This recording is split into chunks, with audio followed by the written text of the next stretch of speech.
Diploma ভর্তিচ্ছু শিক্ষার্থীবৃন্দ, আমাদের আজকে কিন্তু অ্যাডমিট কার্ড ডাউনলোড করতে হবে। তো অ্যাডমিট কার্ড ডাউনলোড করব আমরা কম্পিউটার দিয়ে। সকালে কিন্তু আমরা একটা শর্টসের মাধ্যমে মোবাইল দিয়ে কীভাবে ডাউনলোড করতে হয় সেটা দেখিয়েছি।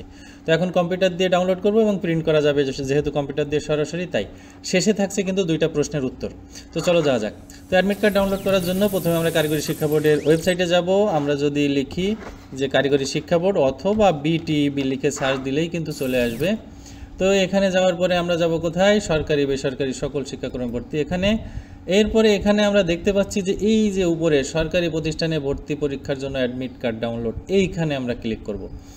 তো এখানে আমরা ক্লিক করি। এখানে আমাদের বসাতে হবে সেই তথ্যগুলো যেগুলো আমাদের কাছে আছে। সেটা হলো রোল প্রথম, তারপরে বোর্ড, তারপরে ইয়ার, তারপরে সিকিউরিটি কোড। ওই যে সিকিউরিটি কোডটা আমরা বসিয়েছিলাম, অর্থাৎ আমরা পেয়েছিলাম অ্যাপ্লাই করার সময় সেইটা। আর এখানে আছে হচ্ছে ক্যাপচা কোড। তো ক্যাপচা কোডটাও আমরা বসিয়ে দেই। ক্যাপচা কোডটা না বুঝতে পারলে এখানে কিন্তু নতুন করে আবার দেওয়ার সুযোগ আছে। ব্যাস, এর ভিতরে প্রবেশ করার সাথে সাথে উপরে আমরা দেখতে পাচ্ছি ডাউনলোড অ্যাডমিট কার্ড। ব্যাস, ক্লিক করলেই হয়ে যাবে। এই হচ্ছে অ্যাডমিট কার্ড। এটা আমরা এখান থেকে কিন্তু ডাউনলোড করে নিজের কাছে রেখে দিতে পারি। আমরা এখানে ডাউনলোড করে রেখে দিলাম। আবার পাশাপাশি এখানে সরাসরি প্রিন্ট দেওয়া যায়। এই ছিল কিন্তু আসলে ডাউনলোড করার বিষয় অ্যাডমিট কার্ড। আর এটা খুবই সহজ, আমরা সবাই জানি। কিন্তু আমাদের একটু কথা, যেটা দুটো প্রশ্ন বলেছিলাম, দুটো প্রশ্ন কি?